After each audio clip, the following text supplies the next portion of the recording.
Hi friends, welcome back to my channel. എല്ലാവർക്കും സുഖമാണല്ലോ. വളരെ എളുപ്പത്തിൽ തന്നെ നമുക്ക് ചെയ്യാൻ പറ്റിയ ഒരു റെസിപ്പിയാണ് ഇന്ന്. ചപ്പാത്തിയുടെയും ചോറിൻ്റെയും ഒക്കെ ഒപ്പം കഴിക്കാൻ പറ്റിയ ഒരു മുട്ട ചട്നിയുടെ റെസിപ്പിയുമായിട്ടാണ് ഞാൻ ഇന്ന് വന്നിട്ടുള്ളത്. കുട്ടികൾക്കും വളരെ ഇഷ്ടമാവുന്ന ഒരു സിമ്പിളായി ചെയ്യാൻ പറ്റുന്ന ഒരു ഐറ്റമാണ് ഇത്. നമുക്കിനിത് എങ്ങനെയാണ് ഉണ്ടാക്കുന്നതെന്ന് ഒന്ന് നോക്കിയാലോ. അതിനായിട്ട് ഞാൻ ഒരു പാൻ അടുപ്പിൽ വച്ചിട്ടുണ്ട്.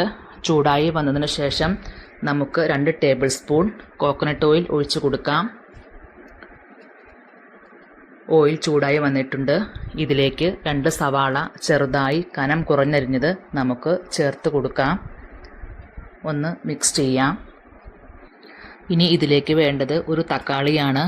അതും ചെറുതായി കനം കുറഞ്ഞരിഞ്ഞത് ഞാൻ എടുത്തു വച്ചിട്ടുണ്ട്. അതും നമുക്ക് ഇതിലേക്ക് ചേർത്ത് കൊടുക്കാം. എന്നിട്ട് നല്ല രീതിയിൽ ഒന്ന് മിക്സ് ചെയ്തെടുക്കാവുന്നതാണ്. അത്യാവശ്യം ഒന്ന് വഴന്നു വന്നിട്ടുണ്ട്. ഇനി ഇതിലേക്ക് ആവശ്യമായത് നമുക്ക് 2 പച്ചമുളകാണ്. അതും നമുക്ക് ഇതിലേക്ക് ചേർത്ത് കൊടുക്കാം. അതിൻ്റെ കൂടെ തന്നെ കറിവേപ്പിലയും നമുക്ക് ചേർത്ത് കൊടുക്കാം. എന്നിട്ട് നല്ല രീതിയിലൊന്ന് മിക്സ് ചെയ്തെടുക്കാവുന്നതാണ്. അത്യാവശ്യം നല്ല രീതിയിൽ തന്നെ വഴന്നു വന്നിട്ടുണ്ട്. ഇനി ഇതിലേക്ക് ആവശ്യമായി വരുന്ന മസാലകൾ നമുക്ക് ചേർത്ത് കൊടുക്കാവുന്നതാണ്. അതിനായിട്ട് ഒരു 1/2 ടീസ്പൂൺ മുളക് പൊടി ഞാൻ ചേർത്ത് കൊടുത്തിട്ടുണ്ട്.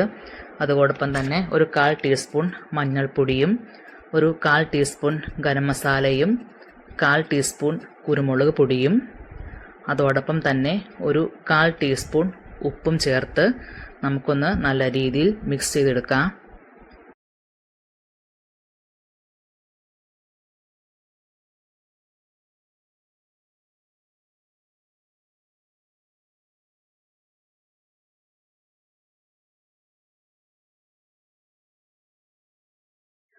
ഇനി നമുക്ക് ഇതിലേക്ക് ആവശ്യമായി വരുന്നത് 4 മുട്ടയാണ്. അത് ഞാൻ എടുത്തു വച്ചിട്ടുണ്ട്. ഇത് നമുക്കൊന്ന് നന്നായി ബീറ്റ് ചെയ്ത് വരാം. അത്യാവശ്യം നല്ല രീതിയിൽ തന്നെ ബീറ്റ് ചെയ്തെടുത്തിട്ടുണ്ട്. ഇനി നമുക്കിത് ഈ മസാലക്കൂട്ടിലേക്ക് ഒഴിച്ചു കൊടുക്കാവുന്നതാണ്.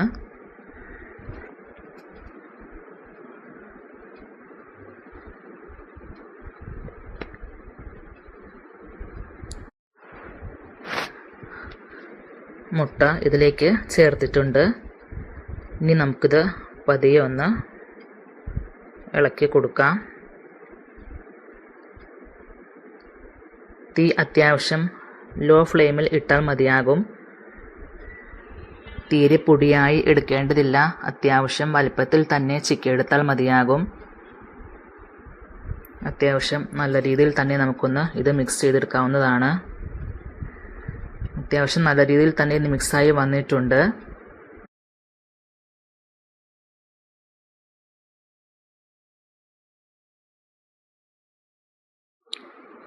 ഇനി ഇതിലേക്ക് ഒരു 2 തണ്ട് മല്ലിയില ചേർത്ത് കൊടുക്കാം. ഈ മല്ലിയിലയുടെ ഫ്ലേവർ വരുമ്പോൾ തന്നെ മുട്ട ചട്നിക്ക് ഒരു പ്രത്യേക രുചിയും ടേസ്റ്റുമാണ്. ചോറ് കഴിക്കാൻ ബുദ്ധിമുട്ടുള്ള കുട്ടികൾക്ക് ഇങ്ങനെയൊന്ന് ഉണ്ടാക്കി കൊടുത്തു കഴിഞ്ഞാൽ കുട്ടികൾക്കത് വളരെ ഇഷ്ടമാവും. നിങ്ങളൊന്ന് ട്രൈ ചെയ്ത് നോക്കണം. ആദ്യം പറഞ്ഞ പോലെ തന്നെ ചപ്പാത്തിയുടെയും ചോറിൻ്റെയും അപ്പത്തിൻ്റെയും കൂടെ കഴിക്കാൻ പറ്റിയ ഒരു അടിപൊളി മുട്ട ചട്നിയാണിത്. നിങ്ങളൊന്ന് ട്രൈ ചെയ്ത് നോക്കണം.